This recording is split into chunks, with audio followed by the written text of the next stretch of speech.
On a vu précédemment avec les cartes ce qu'elles suggéraient pour la France pour 2026. Et si on regardait maintenant au-delà de la France, dans des ensembles ou des pays plus grands, des pays qui ces derniers temps ont semblé être parmi les plus importants dans la marche du monde. Je peux penser par exemple aux États-Unis, à la Russie, à la Chine, mais également par exemple à l'Inde. On pourrait peut-être également inclure, alors je ne sais pas trop ce qu'il faut en penser, c'est pas vraiment un pays, mais le groupe des pays européens.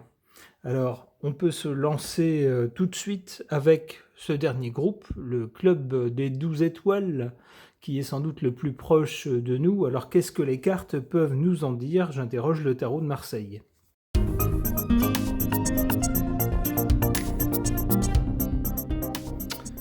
Alors, on va aller vite cette fois-ci si on veut pouvoir passer ces 5 ensembles, faire des tirages de cartes sur ces 5 ensembles. Alors, qu'est-ce qu'on a concernant le club des 12 étoiles? D'abord, du côté du passé, ou la cause de la situation actuelle, on a la Lune. C'est-à-dire qu'avec cet ensemble de pays, il y a des choses pas claires du tout, des choses qui nous ont été dites, annoncées, montrées, mais il y a des choses qui restent sous le manteau, qui restent soigneusement cachées, dont on ne veut pas parler. C'est pas clair. Cette histoire de Club des 12 étoiles, c'est pas clair du tout. Alors qu'est-ce qui va se passer maintenant, au présent? On a la roue de fortune qui nous parle d'évolution et de changement. Ce club va devoir évoluer ou changer, soit de sa propre initiative, soit contraint et forcé par les événements. Et qu'est-ce qui se passe après? Eh ben, on n'a pas une bonne carte. Avec le pendu, c'est un club qui ne peut plus agir sur les événements, qui n'a plus prise sur les affaires du monde, qui est pieds et poings liés, qui ne peut que regarder les choses se faire sans lui.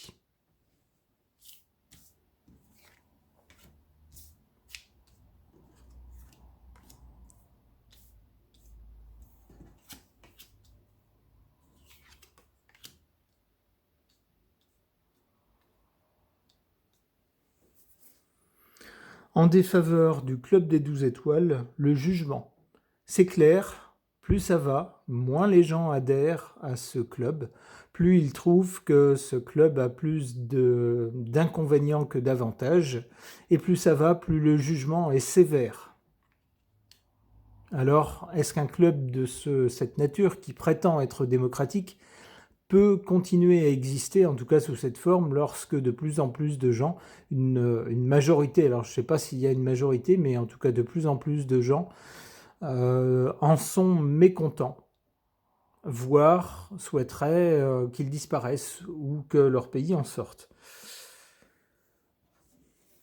Ce qui pourrait aller en faveur de ce club, avec cette carte du pape, ça serait la sagesse.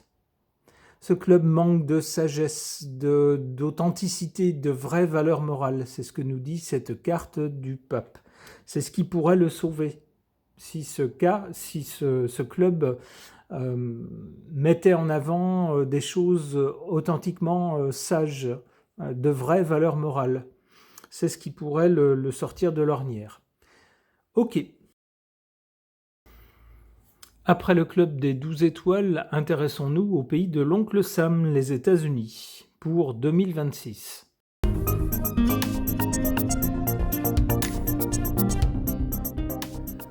Alors pour les États-Unis, on a la même carte du côté du passé que pour le club européen. C'est amusant d'ailleurs, ce pays, les États-Unis, a son origine, ses racines du côté de l'Europe. Donc c'est pas étonnant, c'est assez logique de trouver la même carte du côté du passé. Mais pour ce pays aussi, comme pour l'Europe, on a à l'origine de la situation actuelle des choses qui ne sont pas toujours très nettes. C'est-à-dire qu'on met en avant, on montre aux gens, à la population, aux médias, au reste du monde, certaines choses, on affirme certaines choses, on met en avant certaines actions, mais il y a également des choses cachées. Ça peut être des motivations cachées ou des choses qu'on refuse de dire ou sur lesquelles on refuse de s'expliquer. Tout ça n'est pas très clair. Et c'est Ça fait partie, on pourrait dire, de l'histoire de ce pays, puisque cette carte est du côté du passé. Pour le présent, eh ben, pour ce pays, tout va encore bien. On ne sait pas comment ça sera par la suite, mais en tout cas pour le présent, ce club poursuit sur sa lancée avec l'homme qui est à la tête. Ce pays se croit, en tout cas, alors après, ça dépend peut-être du point de vue, mais en tout cas, ce pays se pense le phare du monde, se pense se protéger. Avec l'étoile, il est question de chance, on pourrait dire de protection, de mots atténués, de mots qui peuvent atteindre les autres, mais pas ce pays, pas soi-même. Avec l'étoile, il y a une main protectrice. En tout cas, c'est comme ça que ce pays se voit. C'est-à-dire que, quels que soient les soucis, ce pays se dit, on est quand même un grand pays au-dessus des autres et on a toujours réussi à se sortir des soucis. Donc, quels que soient les soucis, on y arrivera. La carte qui suit laisse penser qu'effectivement, c'est un pays qui saura prendre les choses en main, quelle que soit la nature des événements qui vont survenir. Avec l'impératrice, alors on nous parle également de communication, ce qui peut rejoindre la Lune d'une certaine façon. La Lune nous parlait de certaines choses pas très claires ou pas très nettes, certaines choses dites, mais d'autres qui ne le sont pas. Avec l'impératrice, il y a un peu de ça. C'est-à-dire qu'on axe beaucoup le développement, la façon de faire les choses sur la communication, la façon de présenter les choses, mais aussi sur l'organisation. Cette carte insiste sur le fait que ce pays, en tout cas à l'avenir, va probablement reprendre en main son organisation, va se dire, avec une dimension pratique, c'est-à-dire qu'on n'est pas dans l'idéologie, mais plutôt dans le côté pratique. Autant avec le tirage précédent, du côté européen, on a beaucoup d'idéologie, c'est-à-dire, on ne peut pas faire ça pour telle raison morale, ceci, cela, telle chose, ça va être compliqué, mais moralement, on se doit de faire ceci, cela.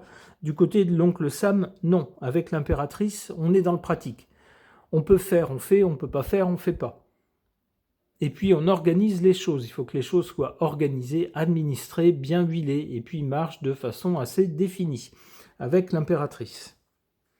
Alors qu'est-ce qui joue en faveur ou en défaveur de ce pays en 2026 ?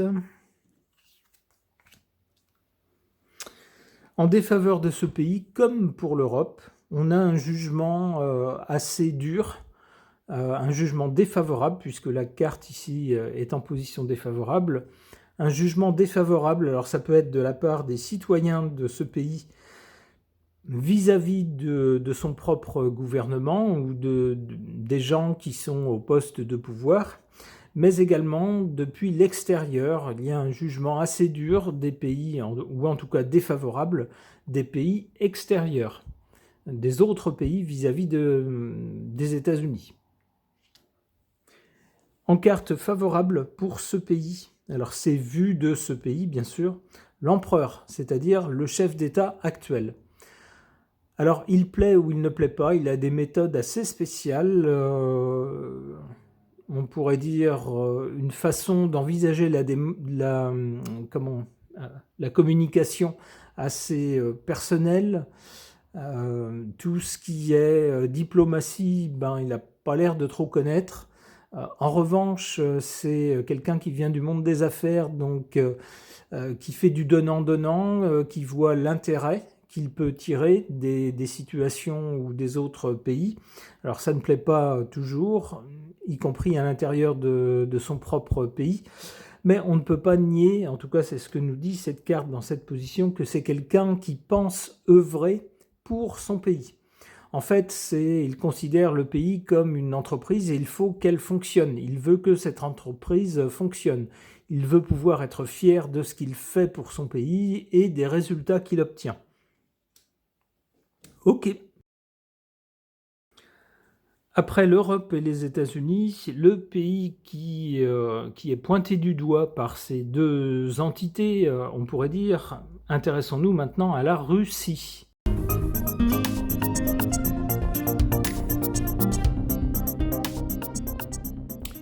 Eh ben dites donc, pour un bon tirage, c'est un bon tirage pour la Russie.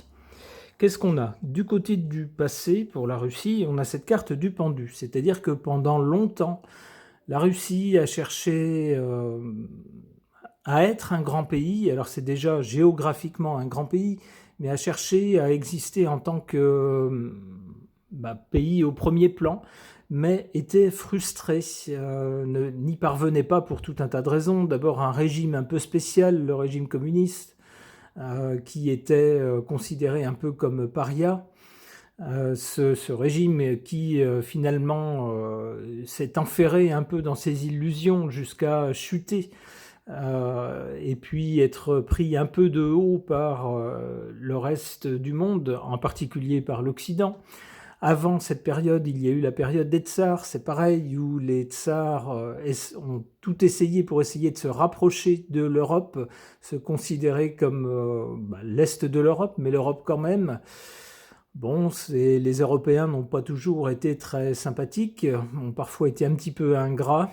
Donc beaucoup de frustration dans le passé pour ce pays qui, à plusieurs reprises, a essayé beaucoup, a donné beaucoup, mais malheureusement n'arrivait pas à devenir un pays vraiment de premier plan, un pays qui s'impose sur la scène internationale. Et bien maintenant, c'est fait. Voilà, maintenant, ça y est, il y arrive. Avec cette carte du soleil, c'est un pays qui maintenant rayonne, c'est un pays qui apparaît comme très fort, capable de tenir la dragée haute à toute l'Europe, plus le pays de l'oncle Sam et éventuellement d'autres entités ailleurs dans le monde.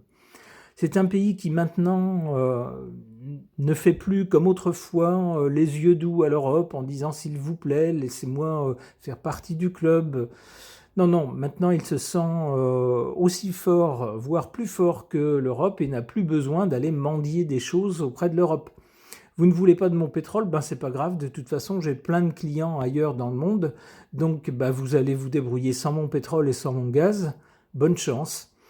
Lui, ce pays se débrouille tout à fait bien, avec des partenariats main dans la main avec d'autres pays du monde, certains très grands, comme la Chine ou l'Inde ou d'autres pays, le Brésil par exemple ou autres. Eh bien c'est un pays qui se débrouille, qui se développe et qui prend une place importante. Qui en tout cas n'a plus peur de grand-chose, il est maître désormais de son destin, et puis les choses roulent pour ce pays. Du côté de l'avenir avec l'étoile, ce pays a quasiment, on pourrait dire, un destin protégé. Une bonne étoile au-dessus de sa tête, une main bienveillante qui lui dit vas-y, la route est ouverte. Tu n'as plus qu'à faire ce que tu veux, tu es protégé.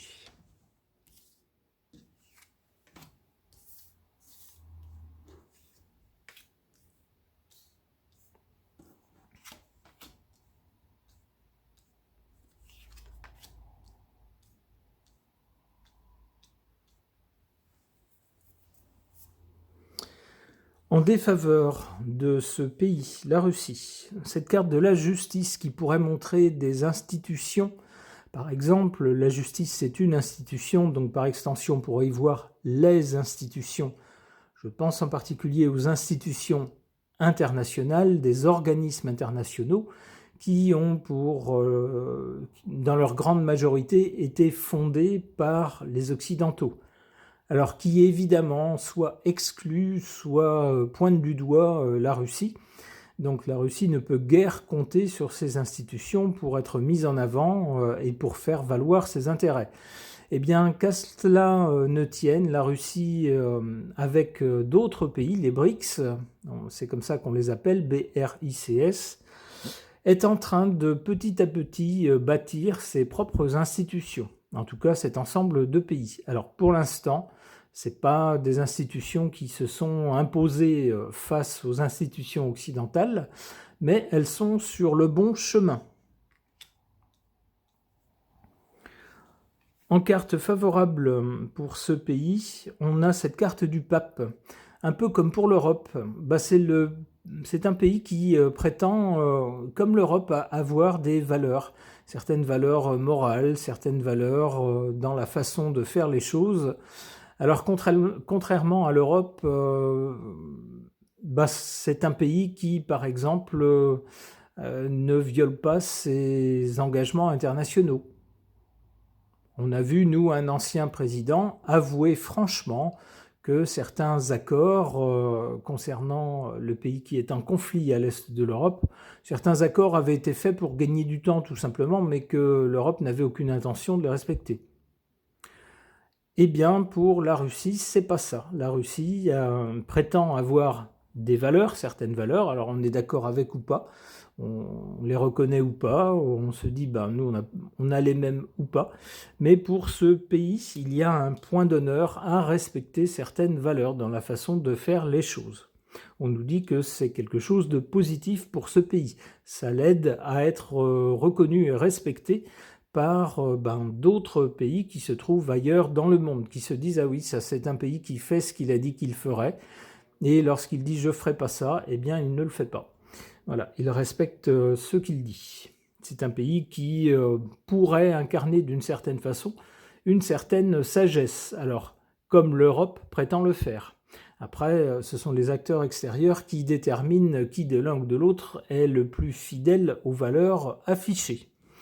Ok. Après l'Europe, les États-Unis et la Russie, intéressons-nous à l'immense pays d'Asie, sans lequel on ne peut plus rien faire maintenant, qui est devenu incontournable, indispensable même peut-être, puisqu'il est devenu l'usine du monde, qu'il produit beaucoup de choses. Alors ce n'est plus seulement un pays où on fabrique des choses à bas coût. De plus en plus, c'est là-bas que s'inventent les choses de l'avenir. C'est là-bas que beaucoup d'inventions naissent, que beaucoup de bureaux de style ou d'études se sont implantés. Et c'est donc un pays qui pourrait sembler en passe de damer le pion aux États-Unis. Alors qu'est-ce que les cartes peuvent nous en dire pour 2026 ? Allons-y.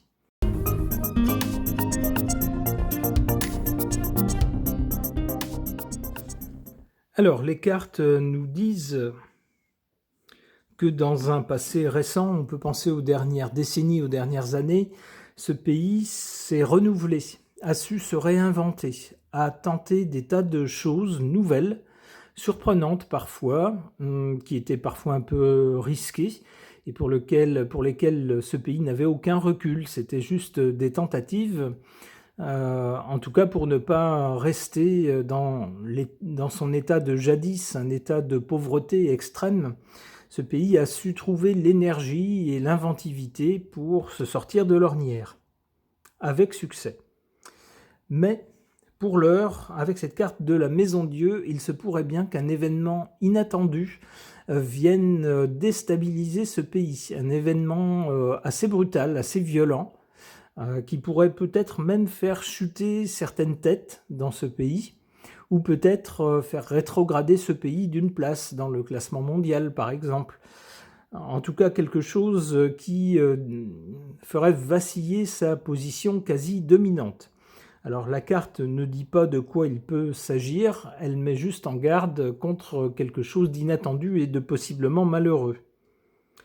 Cela dit, avec la carte qui suit, l'impératrice, on peut penser que ce pays reprendra très vite les choses en main, restabilisera la situation et puis surtout fera également beaucoup de com, ou en tout cas maîtrisera beaucoup la communication autour de l'événement qui va arriver.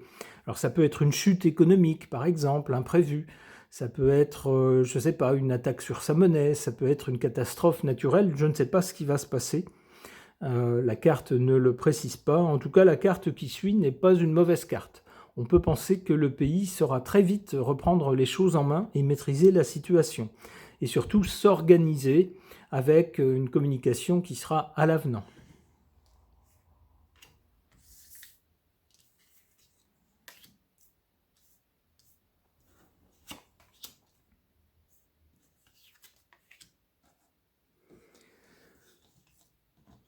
En faveur de ce pays, la Chine, on a le mat. C'est un pays qui surprend. C'est un pays qui fait des choses auxquelles on ne s'attend pas.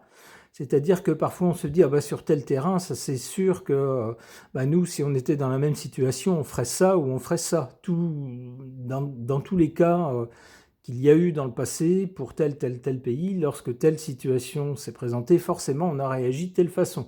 C'est automatique. Eh bien, pas la Chine. La Chine suit ses propres règles, sa propre voie, suit ses propres, ses propres envies. En tout cas, fait les choses à sa façon et d'une façon qui déroute ailleurs dans le monde. On sent bien qu'on n'est pas du tout dans le modèle occidental. Alors c'est pas pour aller contre le reste du monde, pas du tout, c'est pour suivre sa propre voie, faire les choses comme elle entend les faire. Et on nous dit que d'agir de cette façon, ça lui réussit, c'est une chose positive pour la Chine. En revanche, ce qui la dessert, ce qui est négatif pour ce pays avec la Lune, c'est le fait que tout n'est pas très clair. Dans ce qui est communiqué, il y a des choses qui sont vraies, il y a des choses qui sont fausses. Il y a certaines choses qui sont communiquées, peut-être à outrance, et d'autres qui sont non seulement pas communiquées, mais qu'on empêche de sortir. Donc, on ne sait pas trop sur quel pied danser, on ne sait pas trop à quoi se fier concernant ce pays. On ne sait pas trop si c'est fiable ou pas fiable. Alors, il y a des choses qu'on peut constater d'un point de vue pratique, donc on se dit, ah ben oui, là on avait tort de se méfier parce que c'est vrai. Mais pour certaines autres choses, on ne sait pas. On ne sait pas et le doute demeure. Et c'est générateur d'inquiétude.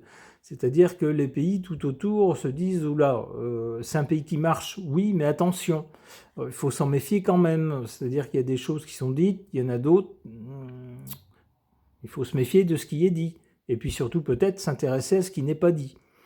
Et ça, évidemment, ce genre de comportement, ça dessert ce pays, ça suscite de l'inquiétude. Ok.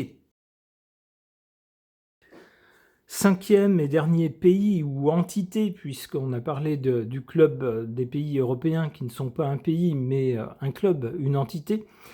Cinquième partie donc avec l'outsider, le pays que peut-être il y a au moins moins de 5 ans, moins de 10 ans, personne n'aurait attendu dans ce palmarès, c'est l'Inde. L'Inde qui, ces derniers jours, vient d'annoncer, au résultat des derniers chiffres de fin d'année, des derniers comptes de fin d'année, que ce pays vient de devenir la quatrième puissance mondiale, passant devant le Japon.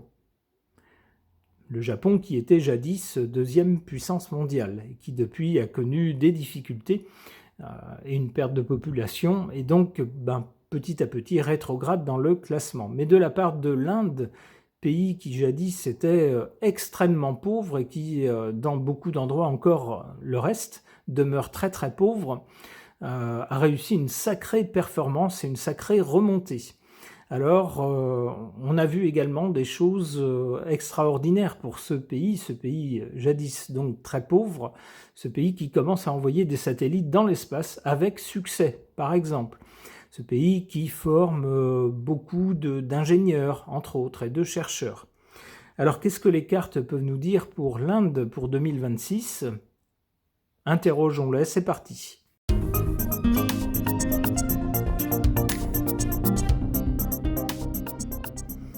Alors, pour ce pays, l'Inde, on a du côté du passé le pape.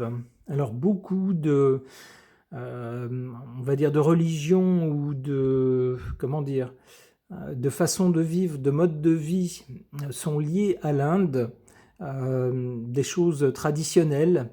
On a d'ailleurs le système de caste qui maintenant a été aboli formellement, mais qui, dans la pratique, demeure plus ou moins, quand même, selon les générations et selon les endroits.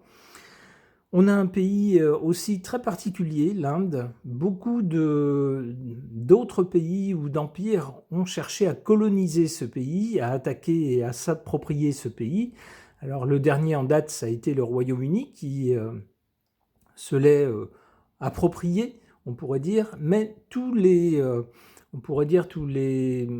tous les pays ou toutes les entités qui ont tenté de s'approprier l'Inde, eh ben d'abord, il n'y a pas eu trop de résistance, ça s'est plutôt fait facilement, mais il s'est produit quelque chose de bizarre ensuite, c'est que petit à petit, les nouveaux arrivants, c'est eux qui se sont fait influencer par les traditions sur place. Donc vous avez un pays qui est très ouvert et j'allais dire qui ne résiste pas, qui laisse faire. Et puis finalement, c'est les nouveaux arrivants qui sont pris de langueur, qui se laissent influencer un peu comme une éponge, qui prennent un peu les caractéristiques de ce qu'il y a dans ce pays et qui finalement repartent. Alors c'est arrivé à plusieurs reprises dans l'histoire de ce pays. C'est très particulier et c'est vraiment spécial par rapport à ce pays. Alors le pape nous parle ici soit de philosophie ou de religion, mais également de sagesse. Pour le présent, avec le Butler, on a un pays très dynamique et très jeune. Alors c'est vrai que c'est le pays désormais le plus peuplé, il a dépassé la Chine qui voit sa population commencer à diminuer, mais pas l'Inde. L'Inde est un pays très très dynamique avec beaucoup de jeunes, ce qui correspond bien à cette carte du Butler, et ce qui donne également une mentalité jeune, donc ouverte, dynamique, tournée vers l'avenir, même s'il y a des traditions très fortes qui imprègnent ce pays. Alors c'est un pays aussi où, comme je le disais, il y a beaucoup d'initiatives maintenant qui sont menées, tous azimuts. On essaye plein de choses. Alors il y a la conquête spatiale petit à petit, alors peut-être pas pour aller conquérir une autre planète, mais au moins pour aller mettre ses propres satellites sur orbite, avec succès. Il y a dans tout un tas de domaines beaucoup d'initiatives qui sont menées. Alors pour l'avenir, on a l'ermite, c'est-à-dire que l'ermite nous dit que pour ce pays, c'est pas gagné. Le chemin va être long.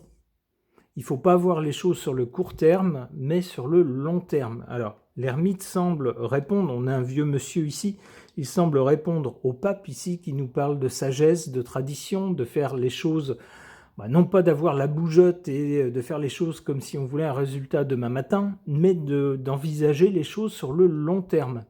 Et pour cela, comme on dit, qui veut voyager loin ménage sa monture, c'est-à-dire que il ne faut pas cramer toutes les ressources pour faire un résultat poudre aux yeux demain matin qui va éblouir le monde, mais faire des choses intelligentes, sages, réfléchies, qui voient sur le long terme, qui voient le développement du pays de façon structurée et intelligente.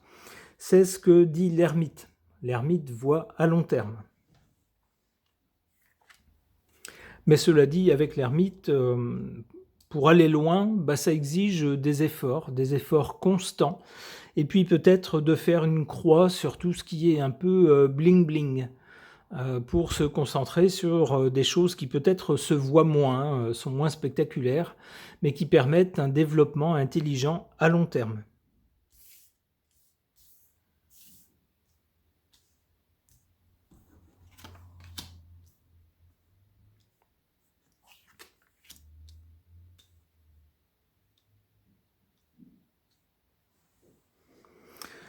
Alors en carte favorable pour ce pays, l'Inde, on a la tempérance. Avec la tempérance, on peut penser que c'est un pays qui va continuer comme il l'a fait avec succès ces dernières années, ces dernières décennies, continuer de se positionner un petit peu entre d'un côté le bloc occidental, Europe, États-Unis, et puis d'un autre côté le bloc anciennement communiste, on va dire, Russie, Chine.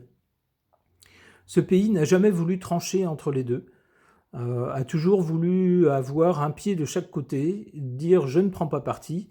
Alors ces derniers temps, il s'est plutôt rangé du côté Russie-Chine en faisant partie de ce qu'on appelle désormais les BRICS, mais c'est quand même un pays qui garde des liens, qui contrebalance cette appartenance avec des liens assez forts avec d'une part l'Europe et d'autre part les États-Unis. Alors on a bien cette idée-là avec la tempérance ici, qui tempère les choses. C'est un peu une balance entre différents pôles.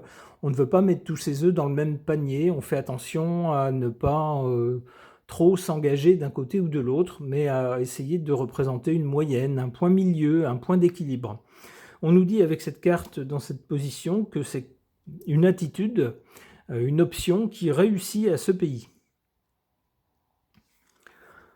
En carte défavorable par rapport à ce pays, attention, on a la carte de la papesse. On a des gens intelligents qui scrutent ce qui se passe, qui analysent la situation, qui ont un plan de développement mais qui ne disent rien, qui ne révèlent rien. Alors ça pourrait nous parler d'éléments soit dans le pays, soit dans les pays autour, soit dans des pays plus éloignés, de personnes qui ont repéré que l'Inde a un très fort potentiel. C'est un pays non seulement qui est très grand, mais en plus très peuplé. Donc, il y a de l'argent à se faire, il y a des choses à développer. Et puis peut-être que ces gens ont un petit peu leur plan en tête. Ça pourrait être ça. Donc on pourrait dire aux dirigeants de l'Inde, méfiez-vous. Certains dirigeants d'autres pays vont vous faire de grands sourires et vous tendre la main en vous proposant gentiment des projets. Attention, avant de saisir cette main, réfléchissez bien.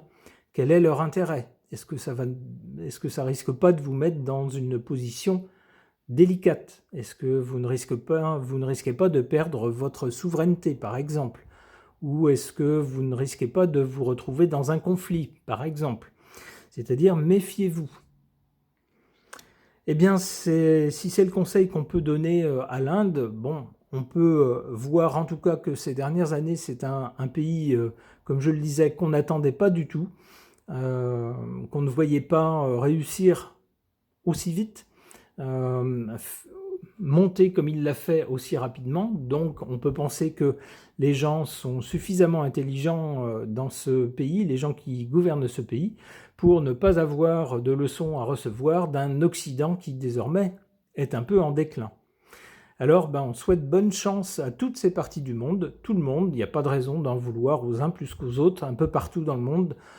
Les gens, ma foi, sont nés là où ils sont nés, ils essayent de faire au mieux, de vivre au mieux, et puis d'avoir la meilleure vie possible pour eux et puis pour ceux qui leur succéderont, sans être toujours totalement responsables des politiques de ceux qui les gouvernent. Alors souhaitons le meilleur à tout le monde pour 2026, et puis surtout la paix.